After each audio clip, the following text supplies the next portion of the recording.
Selamat pagi jemaat yang kasih dalam Tuhan. Walaupun hujan, tapi kita menganggap itu hujan berkat. Amin. Puji syukur pada Tuhan. Oke, dan sungguh puji-pujian yang kita nyanyikan bagi saya pribadi adalah berkat yang sangat indah. Saya harap demikian juga bagi jemaat sekalian.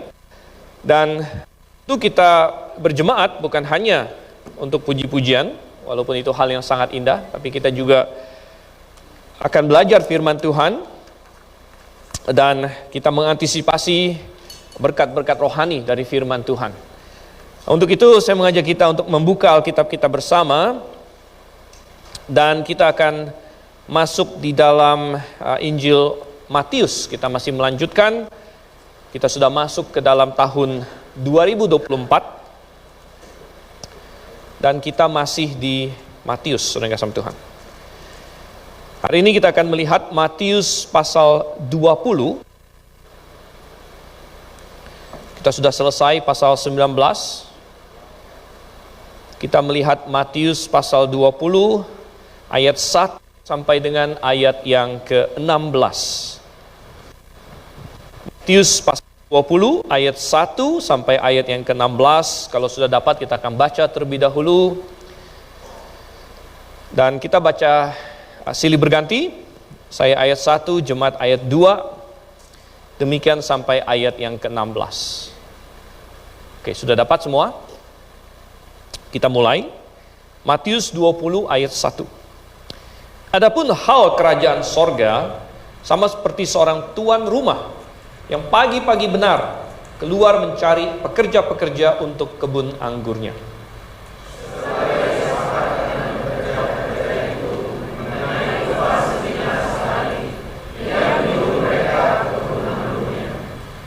Kira-kira pukul 9 pagi ia keluar pula dan dilihatnya ada lagi orang-orang lain menganggur di pasar.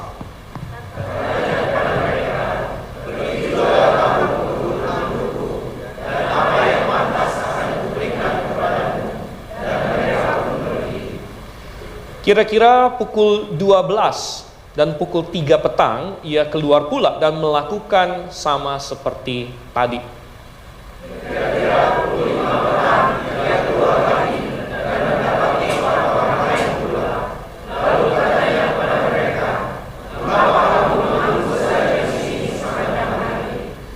Kata mereka kepadanya, karena tidak ada orang yang mengupah kami. Katanya kepada mereka, pergi jugalah kamu ke kebun anggurku.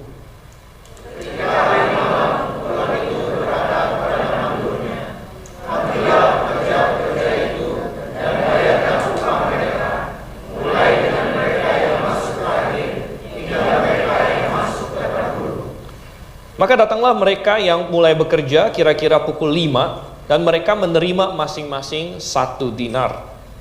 Kemudian datanglah mereka yang masuk terdahulu, sangkanya akan mendapat lebih banyak, tetapi mereka pun menerima masing-masing 1 dinar juga.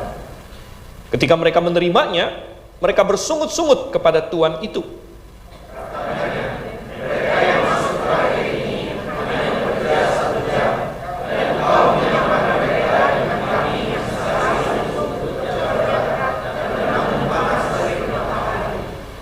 Tetapi tuan itu menjawab seorang dari mereka, saudara, aku tidak berlaku tidak adil terhadap engkau. Bukankah kita telah sepakat sedinar sehari?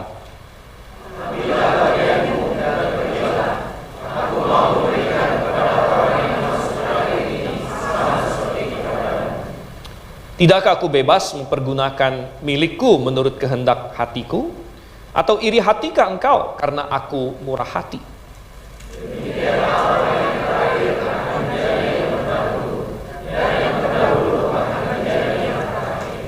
Mari kita bersatu dalam doa. Bapa di surga, terima kasih. Kami mengucap syukur karena segala berkat rohani yang kami miliki di dalam Yesus Kristus. Berkat keselamatan dan pengenalan akan Engkau.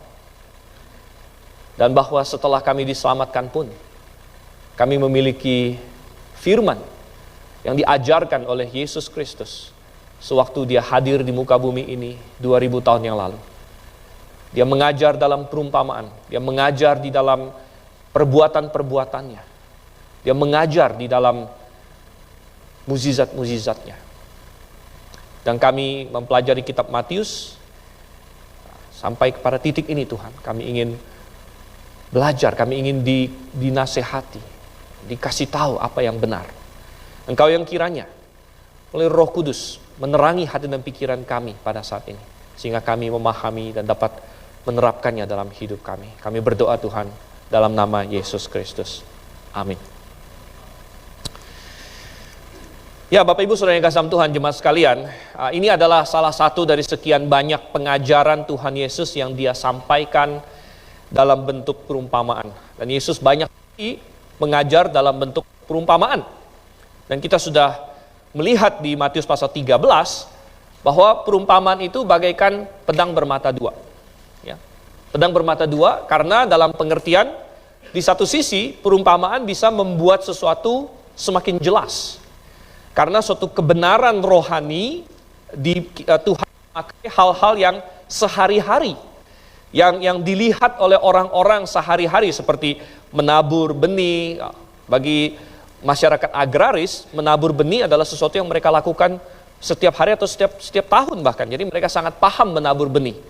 Jadi ketika Tuhan menggunakan hal-hal yang mereka ketahui sehari-hari untuk menyampaikan suatu kebenaran, itu bisa membuatnya semakin jelas. Tapi Tuhan Yesus juga mengatakan bahwa perumpamaan bukan hanya bisa membuat semakin jelas, perumpamaan juga bisa menyembunyikan kebenaran. Bagi orang yang tidak cinta kebenaran, bagi barang siapa yang tidak memiliki, maka akan diambil daripadanya. Ya. Dan Tuhan Yesus banyak mengajar, termasuk yang di pasal 20 ini ada suatu perumpamaan. Dan banyak sekali orang yang bingung mengenai perumpamaan yang satu ini. Ya, perumpamaannya adalah tentang seorang tuan pemilik, ya, seorang tuan tanah, tuan rumah, dan rupanya dia punya kebun anggur. Dan kebun anggur itu perlu pekerja. Dan rupanya pekerjaan pada zaman itu bukan seperti kerjaan kantor hari ini, saudara. Masuk jam 8, pulang jam 5, atau masuk jam 8, pulang jam 4, bukan seperti itu. Rupanya pekerjaannya adalah jam 6 pagi sampai jam 6 sore. 12 jam. Dan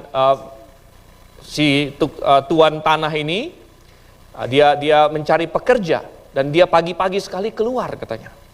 Dia pagi-pagi keluar, dia dapatkan sejumlah orang, lalu dia sepakat dengan mereka, oke, saya akan bayar kamu 1 dinar. Dan 1 dinar pada waktu itu memang adalah upah pekerjaan 1 hari. Jadi memang Alkitab pakai dinar, tidak pakai rupiah. Kalau pakai rupiah kita bingung kan, inflasi sudah nggak sama Tuhan. Berapa tahun lalu kita beli barang, saya masih ingat waktu saya kuliah makan di warteg masih dapat 5.000, nah, satu makan. Gitu kan.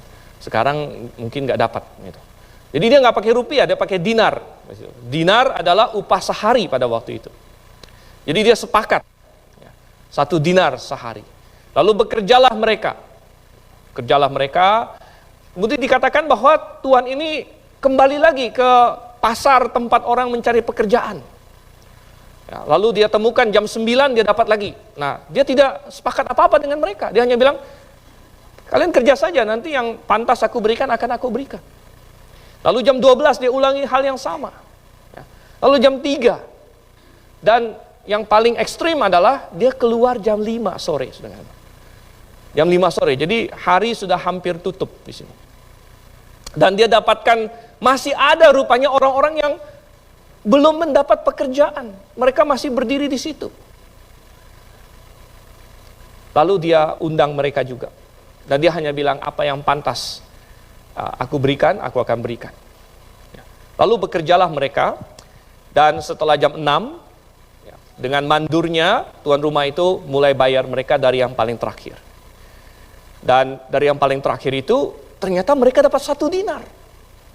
Wow, mereka senang sekali. Wah, mereka pikir tadi jam 5 mungkin mereka akan pulang tanpa penghasilan apa-apa. Dan banyak orang pada zaman itu hidup dalam istilahnya paycheck to paycheck. Artinya dari gaji bulan ke bulan, tidak ada tabungan. Sehingga kalau mereka berpikir bahwa, wow, saya hari ini mungkin pulang tanpa uang sama sekali karena sudah sampai jam 5 belum ada yang kasih kita kerjaan. Di tiba-tiba dia bekerja dan dapat 1 dinar. Nah di sini Tuhan sengaja melompat ceritanya. Tuhan tidak kasih tahu dia bayar apa yang jam 3, yang jam 12, yang jam 9. Tuhan langsung lompat ke yang pertama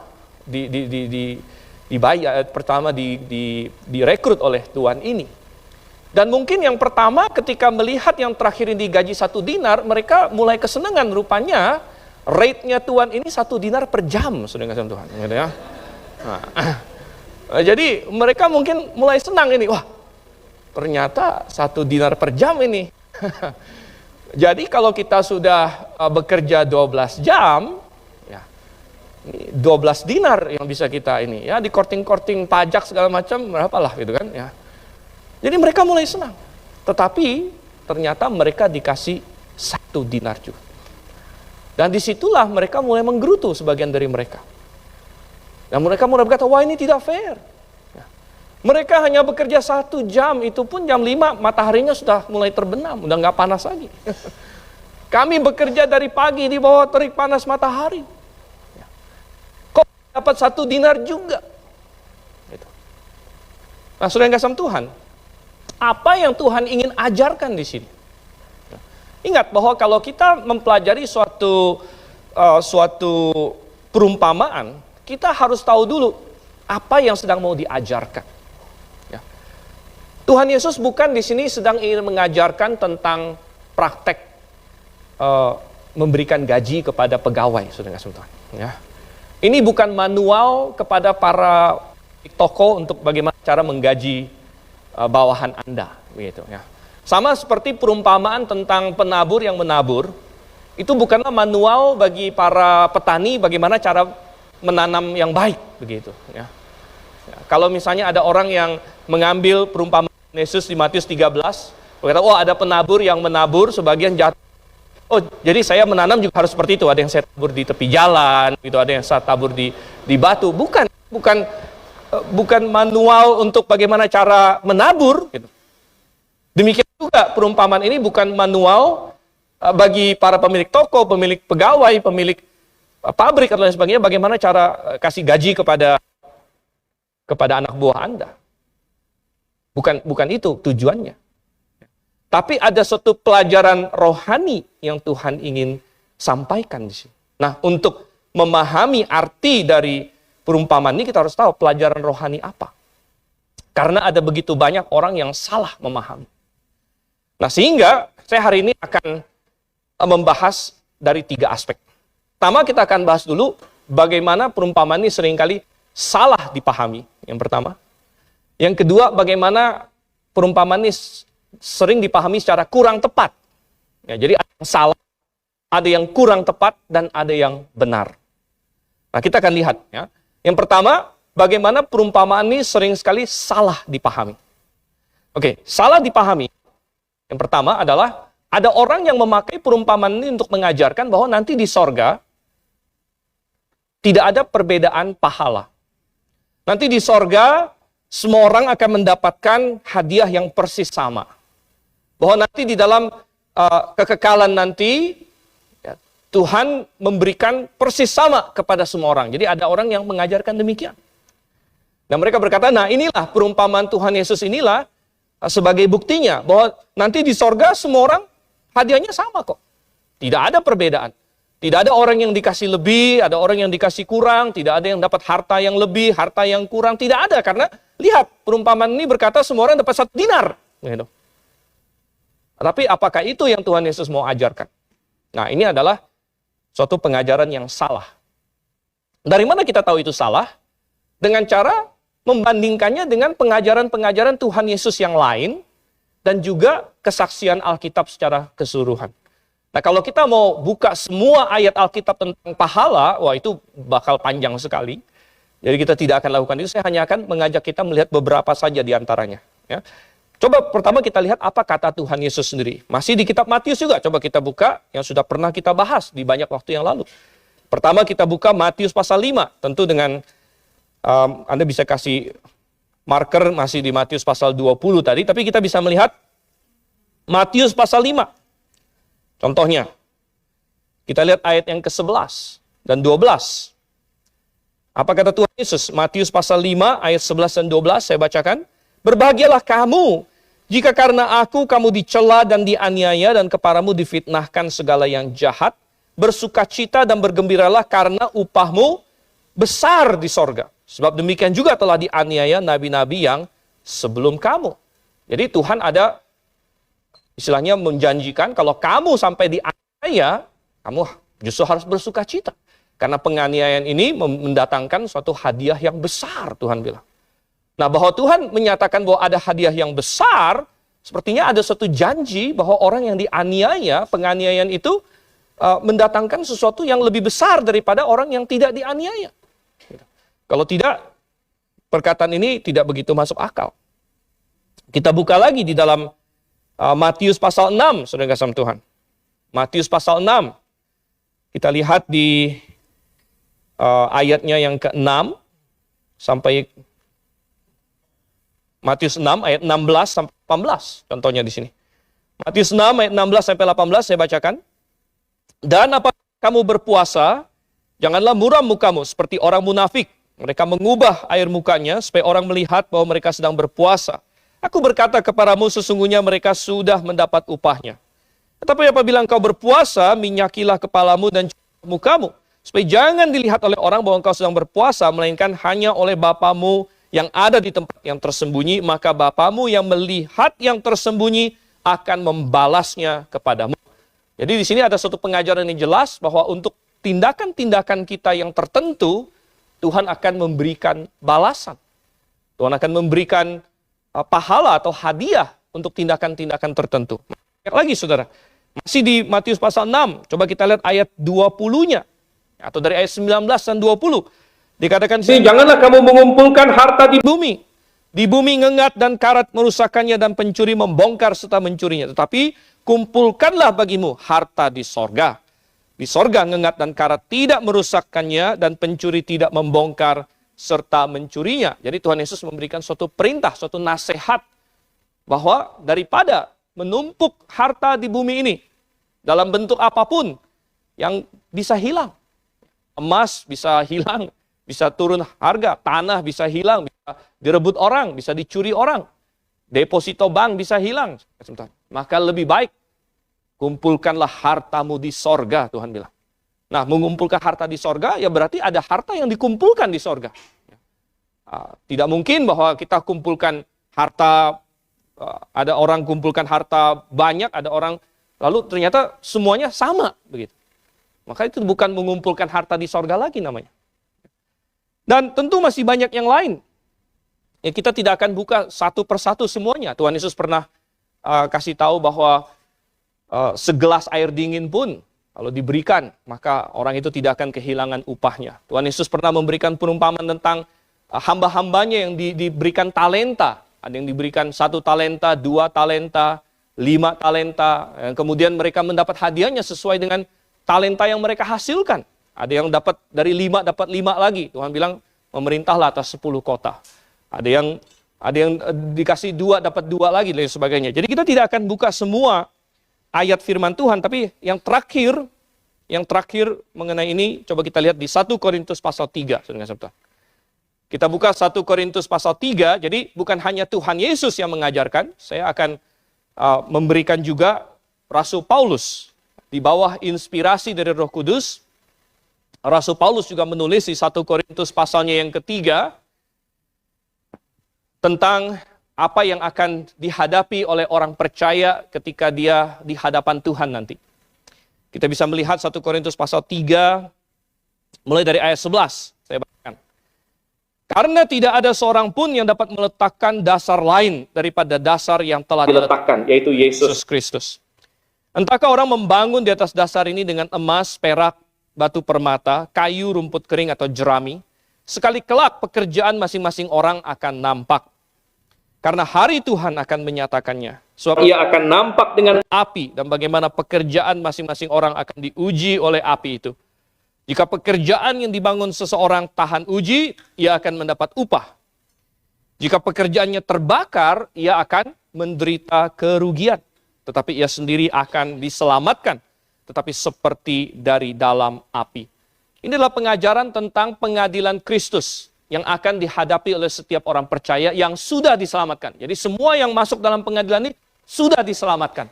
Sudah memiliki dasar Yesus Kristus. Tapi pertanyaannya adalah, kalau kamu sudah diselamatkan, kamu sudah punya dasar Yesus Kristus, dengan apa kamu membangun di atas dasar itu?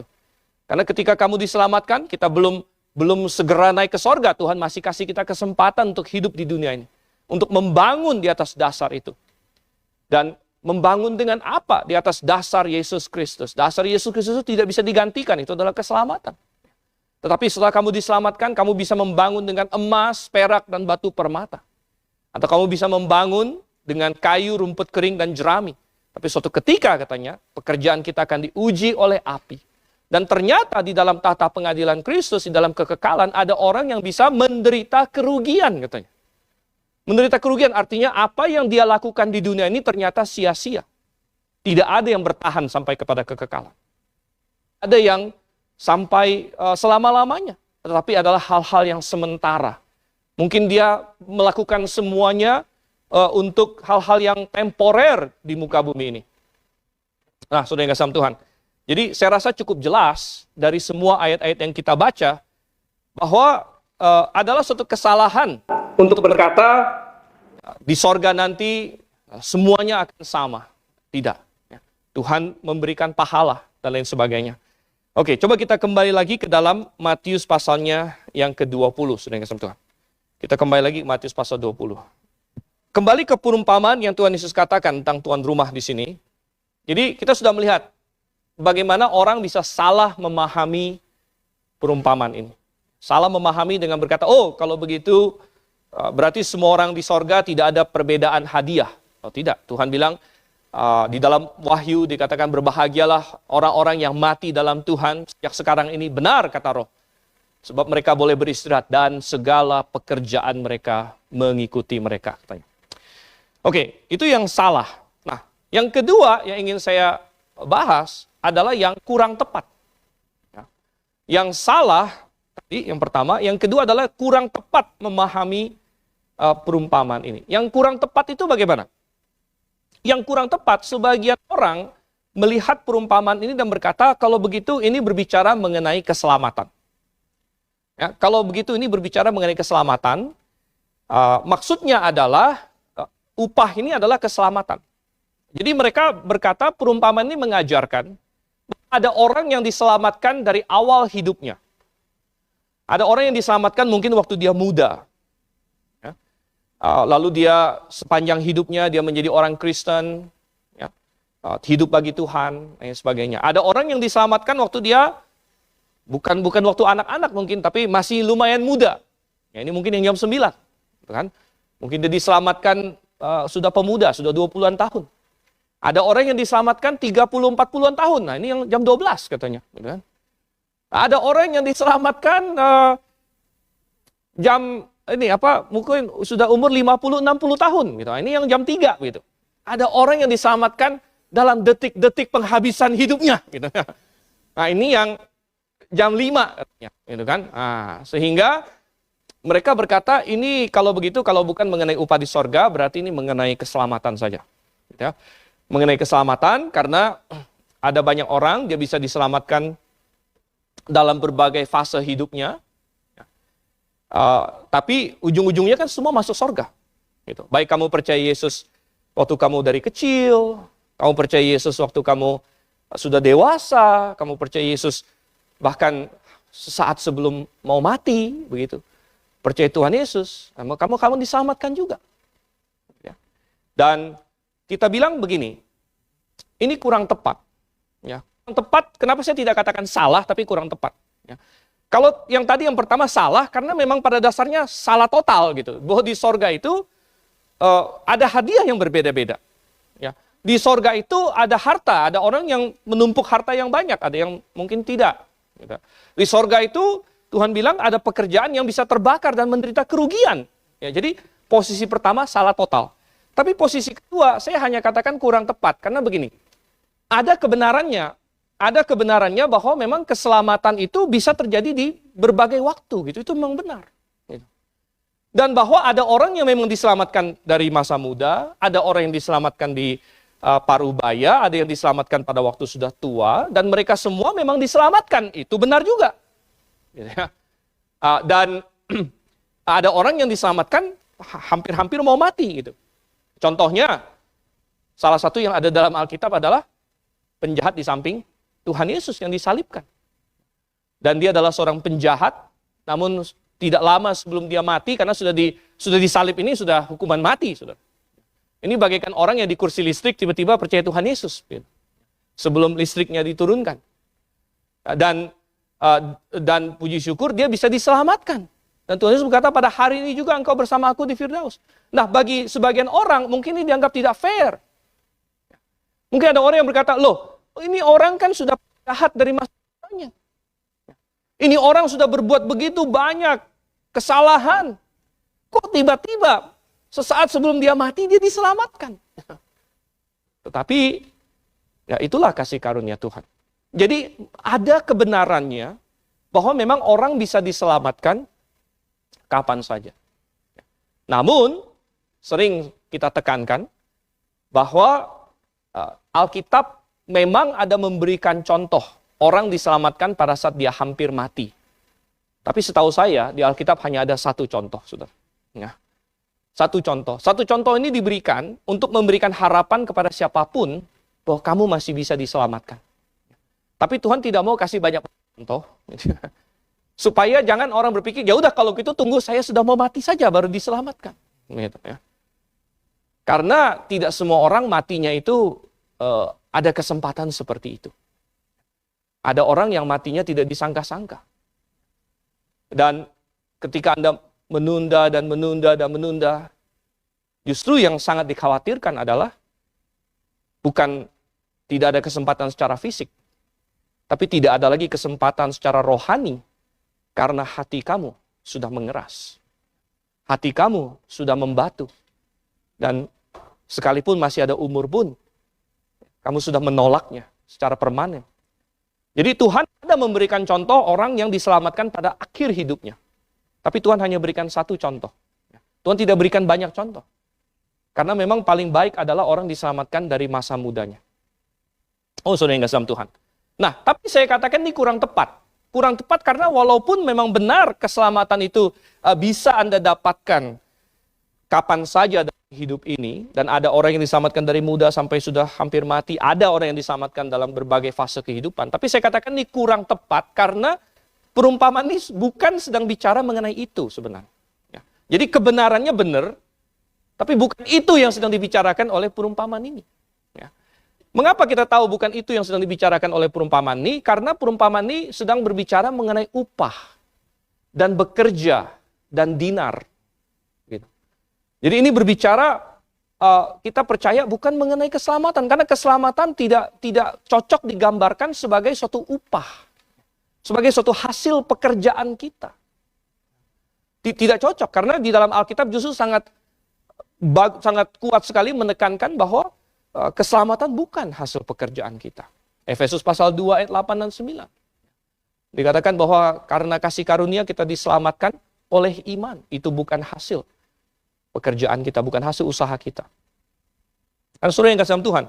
Jadi walaupun benar tentang keselamatan itu kebenarannya ada, tetapi sepertinya bukan itu yang sedang dibicarakan oleh perumpamaan ini.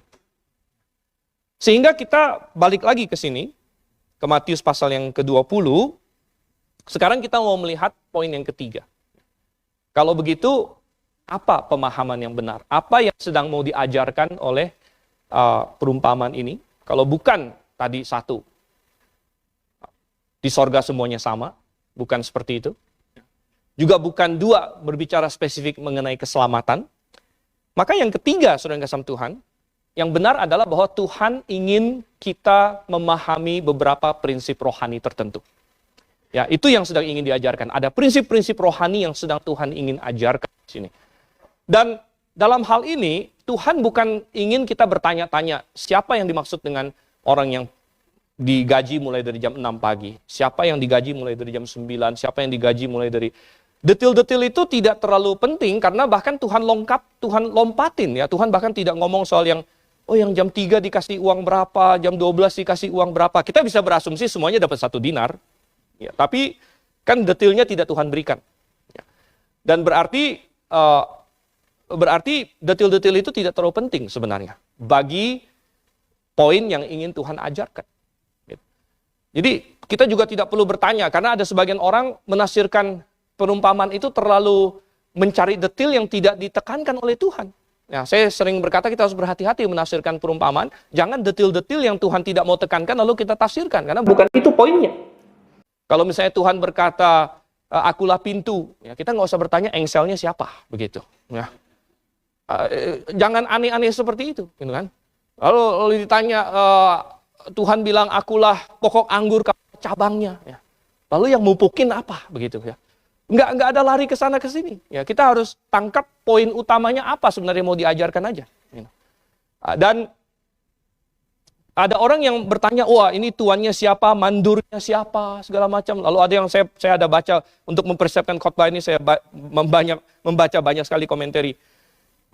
Ada yang bilang tuan tanahnya siapa, Allah Bapa, mandurnya Yesus Kristus lah segala macam. Ya menurut saya bukan itu poinnya. Bukan itu poinnya sama sekali. Ya. Dan sebenarnya ada poin rohani apa sih yang mau diajarkan di sini? Nah, saya sarikan dalam 3 poin. Ya, 3 poin rohani yang mau Tuhan ajarkan di sini. Yang pertama, Tuhan ingin mengajarkan lewat perumpamaan ini bahwa Tuhan tidak mungkin tidak fair. Ya. Salah satu kunci kita memahami perumpamaan ini adalah kita melihat konteksnya. Jadi ini adalah keuntungan kita bukan masuk dingin dalam perikop ini, tapi kita sudah lihat perikop sebelumnya. Jadi sebenarnya dalam bahasa asli, dalam teks asli tidak ada perbedaan pasal. Jadi coba kita ingat-ingat kembali lagi dan kita buka Matius pasal 19. Apa konteks sebelumnya? Lagi ngomongin apa? Begitu. Dan kalau kita intip di pasal 19, ini kan dipicu karena ada satu orang kaya, muda kaya yang datang kepada Tuhan Yesus. Lalu bertanya, guru perbuatan baik apa yang harus aku lakukan supaya aku mewarisi hidup yang kekal? Lalu Tuhan Yesus mencoba membuat dia melihat dirinya berdosa, tapi dia tidak mau. Akhirnya Tuhan tantang dia, oke, kalau kamu sudah mengasihi sesama manusia sempurna, seperti dirimu sendiri, jual semua milikmu, ikut aku. Dan dia tidak bisa. Nah, lalu orang itu pergi. Nah, lalu kalau kita baca pasal 19, Petrus yang bertanya, guru, kami sudah meninggalkan semuanya. Kami bakal dapat apa? Gitu. Nah, untuk menjawab pertanyaan Petrus inilah Tuhan pertama memberikan di pasal 19 ayat 22 sampai 30 yang adalah pembahasan terakhir kita. Tuhan bilang, oke, kamu yang meninggalkan, kamu 12 rasul, kamu akan duduk di atas 12 tahta menghakimi Israel. Kemudian semua orang yang meninggalkan apapun juga, meninggalkan bapak, meninggalkan anak, meninggalkan rumah, tanah, akan menerima 100 kali lipat, Tuhan bilang. Dan hidup yang kekal. Nah, ini adalah konteksnya. Jadi konteksnya adalah Tuhan Yesus sedang menjawab pertanyaan murid-murid. Kalau kami meninggalkan segala sesuatu, kami akan mendapat apa? Dan pertanyaan ini dipicu oleh si Petrus waktu itu. Dan pasal 20 perumpamaan ini masih satu konteks sebenarnya. Walaupun dipisahkan oleh pasal. Makanya kadang-kadang pemisahan pasal ini membuat sebagian pembaca Alkitab seolah-olah saya sudah meninggalkan pasal sebelumnya. Padahal sebenarnya masih nyambung. Tuhan Yesus ingin mengajarkan, ya pertama bahwa, kamu nggak usah khawatir kamu akan dapat apa, karena Tuhan tidak mungkin tidak fair. Tuhan tidak mungkin tidak fair. Ya. Si pemilik tuan ini, dia adalah tuan yang fair. Dan terhadap siapapun dia fair. Bahkan orang yang mendapatkan dinar, itu pun mendapatkan sesuatu yang sangat fair sebenarnya. Itu sudah sesuatu yang fair untuk zaman itu. Bahwa mereka mendapatkan pekerjaan yang istilahnya UMR lah pada waktu itu, gitu kan. Bahwa mereka mendapatkan pekerjaan yang memberikan gaji yang pantas, ya, wajar, cukup untuk satu hari itu, untuk pekerjaan sehari, ini adalah sesuatu yang sudah fair. Jadi ini pelajaran pertama. Tuhan tidak mungkin tidak fair. Tuhan tidak mungkin tidak adil. Prinsip ini sudah diketahui oleh orang percaya sepanjang zaman sebenarnya. Waktu Abraham berdoa untuk Sodom dan Gomora, Abraham bertanya, tidak mungkin kan engkau hakim di atas segala hakim, hakim atas seluruh bumi, tidak mungkin berlaku tidak adil. Sehingga dia mendoa syafaatkan Lot dan Sodom dengan berkata, masa hakim yang atas segala bumi akan menghukum orang benar bersama dengan orang jahat. Sehingga Tuhan, seandainya ada 50 orang di kota itu, akankah engkau menghancurkan kota itu? Dan premis dasar dari doa syafaat Abraham adalah, engkau adalah Tuhan yang maha adil. Dan engkau tidak mungkin berlaku tidak adil. Dan di dalam perumpamaan ini Tuhan ingin menekankan hal yang sama di dalam hal upah atau apapun juga. Tuhan tidak mungkin memberikan kepada kita sesuatu yang kurang dari yang sepatutnya kita terima. Oke, itu adalah poin pertama. Tapi lebih penting lagi dari poin pertama. Poin pertama adalah Tuhan pasti adalah Tuhan yang fair, tidak mungkin tidak adil, ya. Tidak mungkin ingkar janji. Poin yang kedua adalah Tuhan kita adalah Tuhan yang penuh kasih karunia. Jadi puji syukur Tuhan bukan hanya adil, tapi Tuhan penuh kasih karunia. Dan ini benar untuk masalah keselamatan, dan benar juga untuk masalah melayani Dia atau mendapat upah. Dalam hal keselamatan, kalau kita hanya berkata Tuhan itu adil, maka mestinya kita masuk neraka semuanya. Tapi puji syukur, kita diselamatkan. Karena Dia bukan hanya Tuhan yang adil, tapi Dia Tuhan yang penuh kasih karunia. Dan Tuhan ingin menekankan hal ini juga. Bahwa jangan hanya menginginkan keadilanku, tapi ketahuilah bahwa aku juga adalah Allah yang penuh kasih karunia. Yang bisa memberikan jauh lebih banyak daripada yang pantas. Jauh lebih banyak karena aku adalah Allah yang maha kasih karunia. Nah, saudara yang kasih Tuhan. Tadi sudah kita lihat bahwa di dalam keselamatan, Tuhan yang penuh kasih karunia, tentu karena itulah kita bisa diselamatkan. Kalau kita hanya diberi keadilan saja, seharusnya adilnya adalah kita sudah berdosa, kita sudah melanggar hukum Allah, kita binasa. Namun Tuhan memberikan kasih karunia kepada kita. Nah, sesudah kita diselamatkan, maka prinsip ini tetap berlaku juga. Tuhan kita adalah Tuhan yang penuh kasih karunia. Sehingga kalau kita mau melayani Dia, kita tidak perlu takut. Kita tidak perlu was-was. Karena kita tahu Tuhan bukan hanya adil, Dia bahkan lebih dari adil. Dia adalah Tuhan yang penuh kasih karunia. Sekali lagi, poinnya di sini dalam perumpamaan ini bukanlah bertanya, oh siapa yang jadi yang bekerja dari jam 6 itu ya, siapa yang bekerja jam 9, siapa yang bekerja. Bukan. Tuhan bukan ingin kita bertanya-tanya, saya masuk yang kerja di jam berapa, begitu. Ya. Tapi Tuhan hanya ingin menggarisbawahi sifat-sifat dari dirinya. Dan Tuhan kita adalah Tuhan yang penuh kasih karunia. Oleh karena itu, dalam hal melayani Tuhan, dalam hal kita berbuat bagi Tuhan, janganlah kita penuh perhitungan dengan Tuhan. Janganlah kita bertanya, Tuhan, jadi banyak hitung-hitungan. Tuhan, aku hanya akan melayanimu kalau engkau melakukan ini untuk aku. Kalau engkau akan memberkati aku dengan A, dengan B. Tuhan, aku hanya akan kasih persembahan kepadamu kalau engkau memberikan aku gaji sampai sekian. Tuhan, aku hanya akan memberikan persepuluhan kepadamu kalau engkau memberkati aku cukup sehingga gajiku sampai titik segini, maka aku akan kasih persepuluhan pada engkau. Kenapa kamu mau hitung-hitung begitu dengan aku? Kamu mau hitung-hitung begitu dengan aku? Ya, apa kamu yakin hanya itu yang kamu mau? Begitu. Apa kamu mau keadilan atau kamu mau kasih karunia? Kamu mau apa yang, kontrak, saya mau kontrak sama Tuhan. Gitu. Kalau kamu mau kontrak sama Tuhan kan sudah sama dengan yang masuk jam 6 pagi. Mereka kan kontrak sama Tuhan. Tuhan bilang, oke, sepakat nggak 1 dinar sehari? Sepakat 1 dinar sehari. Kontrak sama Tuhan. Sehingga akhirnya pada ujung-ujungnya dikasih 1 dinar, protes dia loh. Dia bilang, ini kan kontrak, kamu yang minta sendiri waktu itu. Bukankah jauh lebih baik kita berkata, Tuhan, aku berserah kepada kasih karuniamu. Ya. Aku tidak mau kontrak-kontrakan dengan kau. Aku tidak mau hitung-hitungan terlalu rinci dengan kau. Karena aku tahu engkau lebih dari adil. Engkau baik. Engkau super baik. Gitu. Nah ini yang mau Tuhan ajarkan. Gitu, sebenarnya. Bahwa kita jangan hitung-hitungan sama Tuhan. Tuhan, aku sudah begini loh, begini loh, begini loh. Di mana nih ini? Ya, aku mengharapkan ini loh Tuhan. Aku mengharapkan ini dan lain sebagainya. Kenapa kita harus seperti itu? Bukankah Tuhan yang kita layani, kita yakin bahwa dia bukan hanya sekedar adil, namun dia penuh kasih karunia. Sehingga lebih baik kita berkata, Tuhan, terserah engkau saja. Terserah engkau Tuhan. Engkau berikan aku apa yang engkau anggap.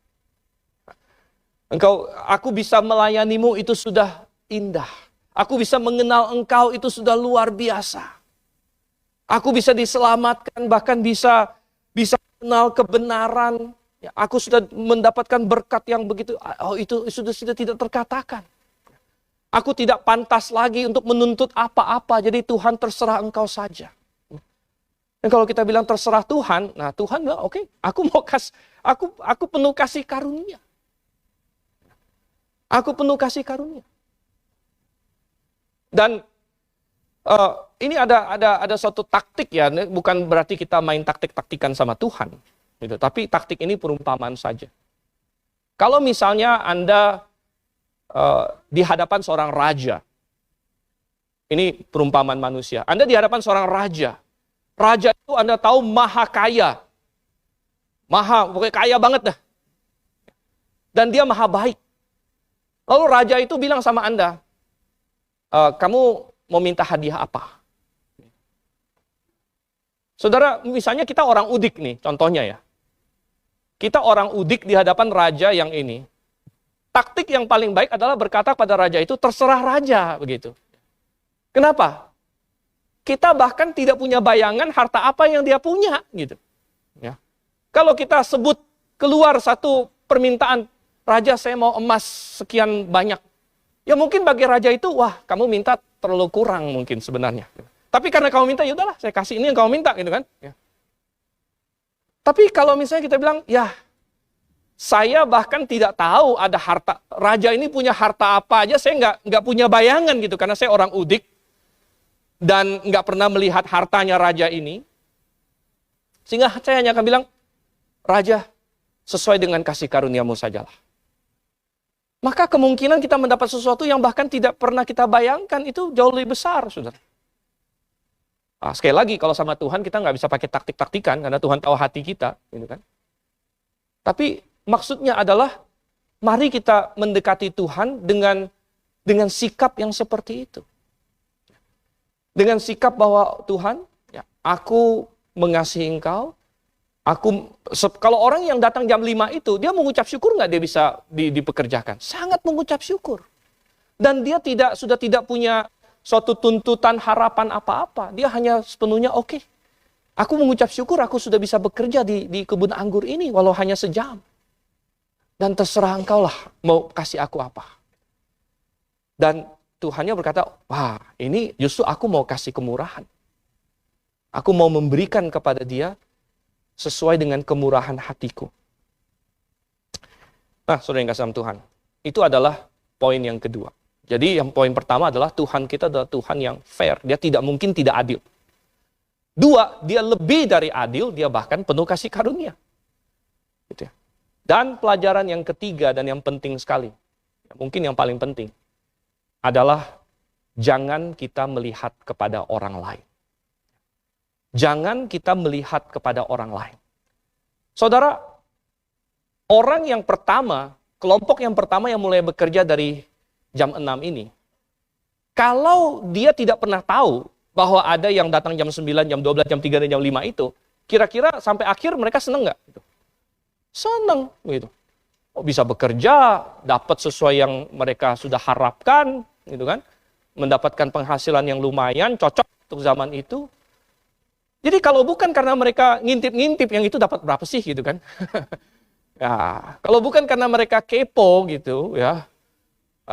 Makanya ada banyak perusahaan punya policy tidak boleh saling menanyakan gaji gitu kan. Mungkin takut karyawannya kepo ya, oh, kamu dapat berapa sih gitu kan. Jadi adalah sifat manusia untuk membanding-bandingkan dengan orang lain.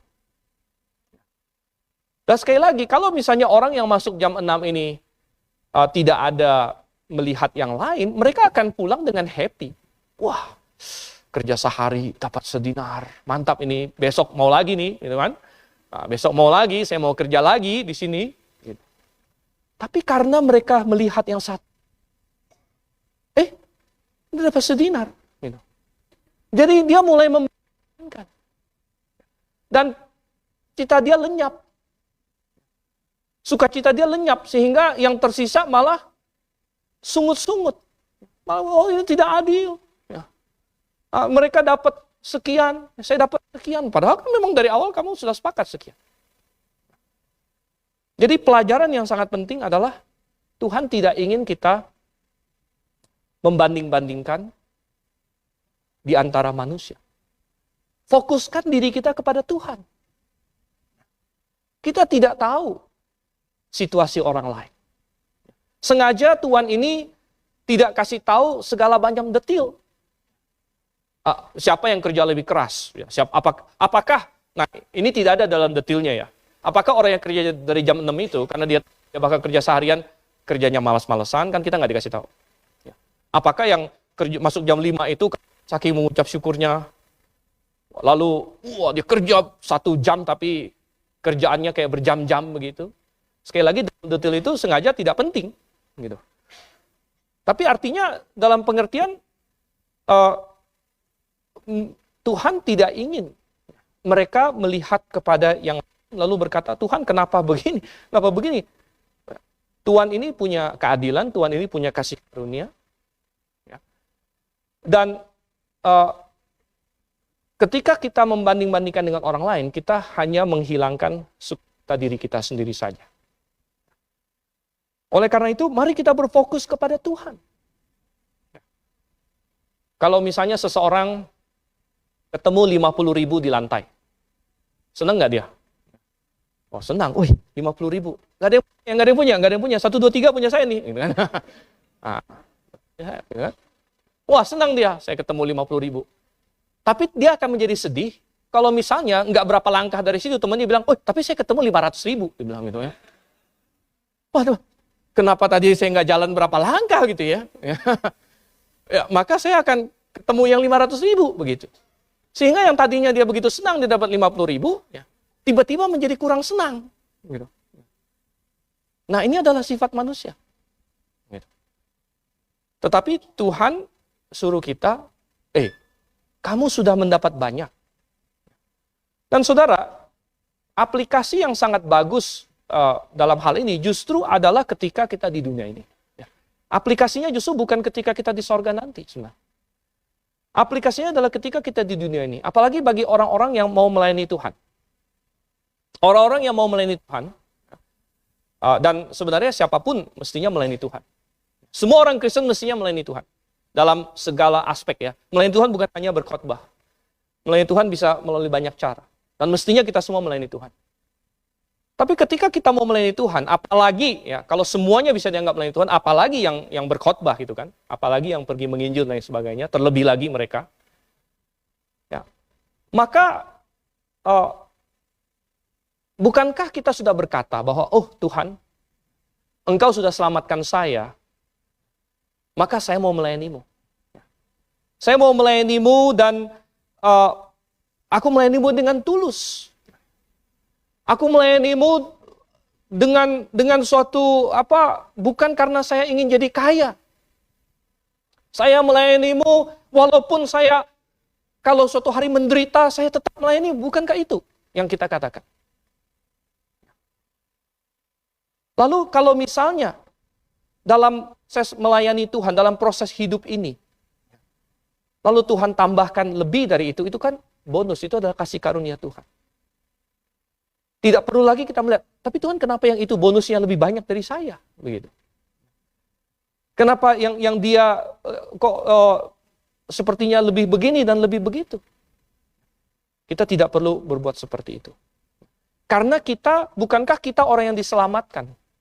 Kita sudah berkata bahwa Tuhan, saya mengucap syukur saya sudah diselamatkan. Dan saya mau hidup bagimu. Dan andainya kita dituntut untuk menderita bagi Tuhan, bukankah kita sudah siap? Amin. Siapa di sini siap menderita bagi Tuhan? Amin. Ada yang angkat tangan, ada yang ya. Nggak usah angkat tangan lah, dalam hati. Bukankah kalau Tuhan berkata, maukah kamu menderita bagi saya? Kita sudah berkata, oke lah Tuhan. Ya. Engkau sudah menyelamatkan saya. Jadi menderita bagi engkau pun aku sudah siap. Bukankah kita berkata, kalau misalnya nyawa saya dituntut. Kalau misalnya tiba-tiba ada teroris masuk saat ini. Dengan senapan dan mulai tembak-tembakin orang. Dan kita berkata, Tuhan, demi engkau. Kalau teroris bilang, kamu menyangkal Yesus atau saya tembak. Dan bukankah kita bilang, Tuhan, saya rela. Saya rela kehilangan nyawa saya bagi engkau. Nah kalau kita sudah rela begitu, bukankah apapun juga di atas itu, kalau misalnya Tuhan memberikan kita berkat-berkat yang lain, itu sudah kasih karunia. Itu sudah kasih karunia. Dan kita jangan komplain kepada Tuhan, apalagi kita menggunakan orang lain sebagai pembanding dan kita kehilangan sukacita kita. Karena kita berfokus kepada hal-hal duniawi. Nah ini yang Tuhan ingin ajarkan sebenarnya melalui perumpamaan. Dan mari kita mencamkannya dan melakukannya dalam kehidupan kita. Mari kita berdoa.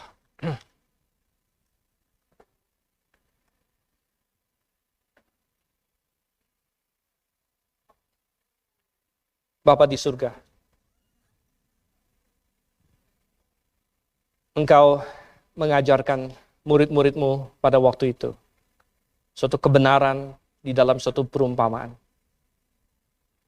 Dan Tuhan, Engkau yang kiranya mengajar kami juga melalui hal yang sama. Dan sehingga kami bisa memfokuskan tatapan kami kepadamu. Dan kami memfokuskan diri kepada kasih karunia-Mu. Dan betapa Engkau sudah begitu baik kepada kami. Engkau tidak pernah tidak fair terhadap kami. Engkau tidak pernah tidak adil kepada kami. Bahkan lebih daripada itu. Kami merasakan lebih dari keadilan. Kami merasakan lebih dari apa yang pantas. Kami mendapatkan kasih karunia. Dan ajar kami untuk berfokus pada Engkau. Bukan kehilangan sukacita kami ketika kami berfokus kepada dunia, kepada hal-hal sekitar kami, kepada orang lain. Tetapi kami menjalani hidup ini, mempersiapkan untuk kekekalan, mengumpulkan harta di sorga, membangun di atas dasar Yesus Kristus dengan pekerjaan-pekerjaan yang bertahan sampai kekekalan, yaitu emas, perak, dan batu permata. Pimpin kami Tuhan. Kami berdoa dalam nama Yesus Kristus. Amin.